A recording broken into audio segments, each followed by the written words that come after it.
शैतानिर्रजीम बिस्मिल्लाहिर्रहमानिर्रहीम रब्बि इश्रह ली सदरी वयस्सिर ली अमरी वहलुल उक़दतम मिन लिसानी यफ़क़हू क़ौली रब्बि ज़िदनी इल्मा रब्बि ज़िदनी इल्मा रब्बि ज़िदनी इल्मा।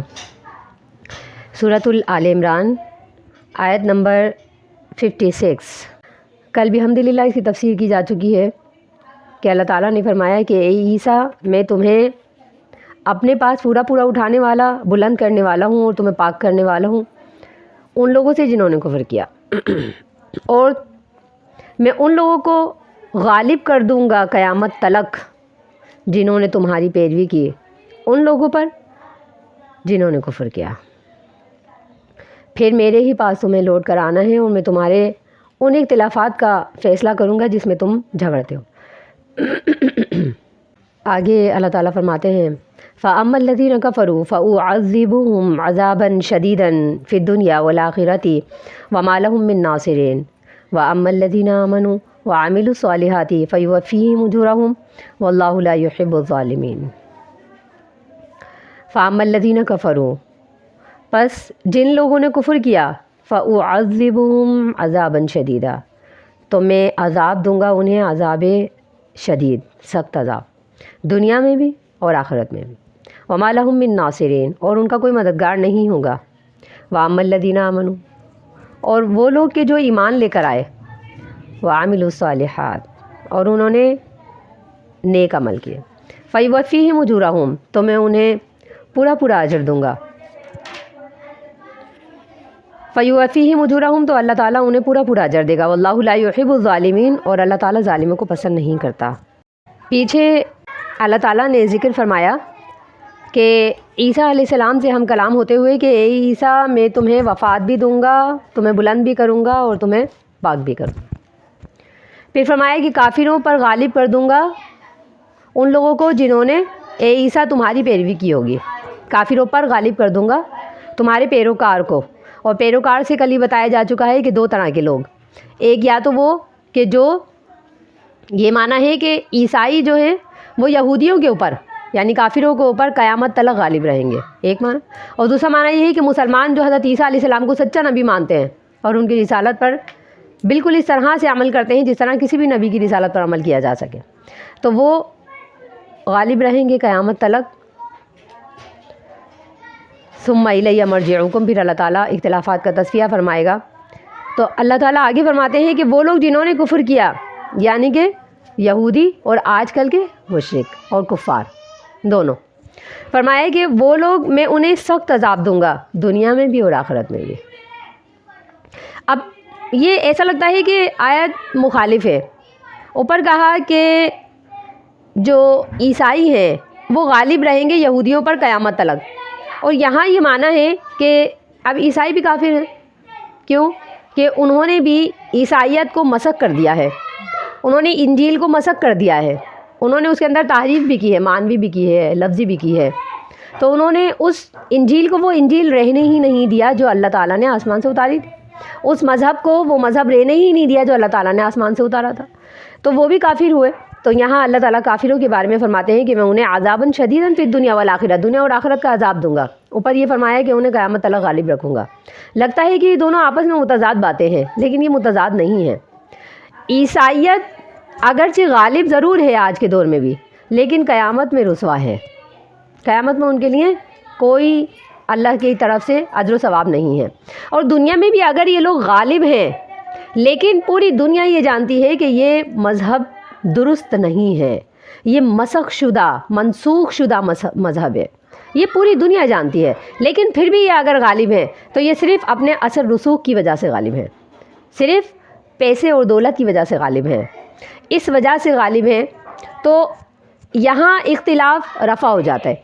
ये गालिब उस तरह से गालिब नहीं है जिस तरीके से एक फ़ातिह कौम होती है, एक कामरान कौम होती है, एक कामयाब कौम होती है, इस तरह से फ़ातिह नहीं है, बल्कि अपने असर रसूख की वजह से गालिब हैं।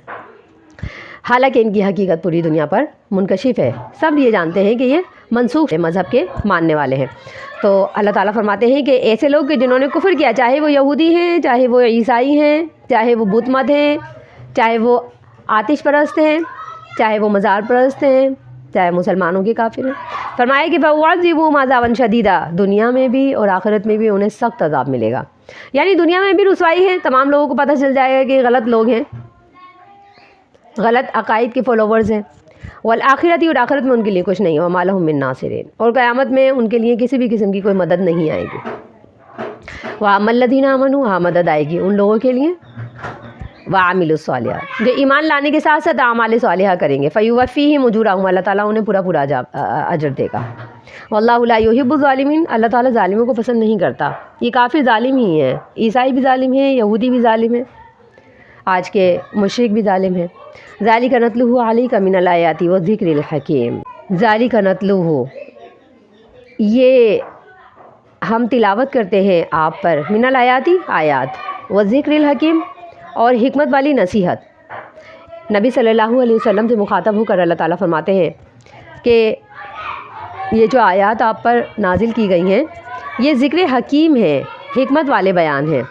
یعنی ایک انسان جب اسے نصیحت کی جاتی ہے تو اسے دانائی آ جانی چاہیے، اسے سمجھداری آ جانی چاہیے. تو اے مسلمانوں، اے محمد صلی اللہ علیہ وسلم، آپ کے ماننے والوں میں دانائی آ جانی چاہیے، یہ بات جان کر کے کہ کوئی بھی اگر ہمارے حکم سے سرعدولی کرے گا تو اس کے لیے دنیا میں بھی رسوائی ہے اور آخرت میں بھی رسوائی.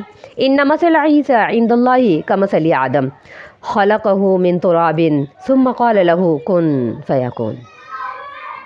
ان مثل عیسی، بے شک مثال عیسیٰ کی، عند اللہ، اللہ کے پاس، کمثل آدم، جیسے آدم کی مثال ہے. خلقہ من تراب، پیدا کیا اللہ نے ان کو مٹی سے. ثم، پھر، قال له، اس سے کہا، کن، ہو جا، فیکون، تو وہ ہو گیا. ان مثل عیسیٰ عند اللہ کمثل آدم، اللہ تعالیٰ فرماتے ہیں کہ عیسیٰ کی مثال اللہ کے پاس ایسی ہے جیسے کہ کمثل آدم، جیسے کہ آدم کی مثال ہے. موضوع عیسائیت کا چل رہا تھا، حضرت عیسیٰ علیہ السلام کے آسمانوں میں اٹھائے جانے کا قصہ چل رہا تھا. تو اسی سے متعلق اللہ تعالیٰ نے آیت نازل فرمائی کہ عیسیٰ کے جو فالوورز ہیں، عیسیٰ کے وہ جو ماننے والے ہیں، وہ عیسیٰ کو ایک قول کے مطابق خدا جانتے ہیں، ایک قول کے مطابق خدا کا بیٹا جانتے ہیں، ایک قول کے مطابق خدا کا جز جانتے ہیں.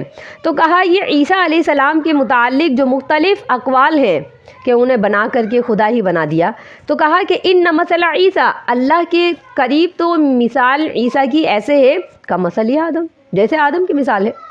اگر عیسیٰ علیہ السلام بغیر باپ کے پیدا ہوئے اور یہ ان کا کمال بنا کر کے ان کو خدا بنا دیتے ہیں کہ ان کا تو کوئی باپ ہی نہیں، بغیر باپ کے پیدا ہو گئے، تو گویا کہ یہ خدا ہے.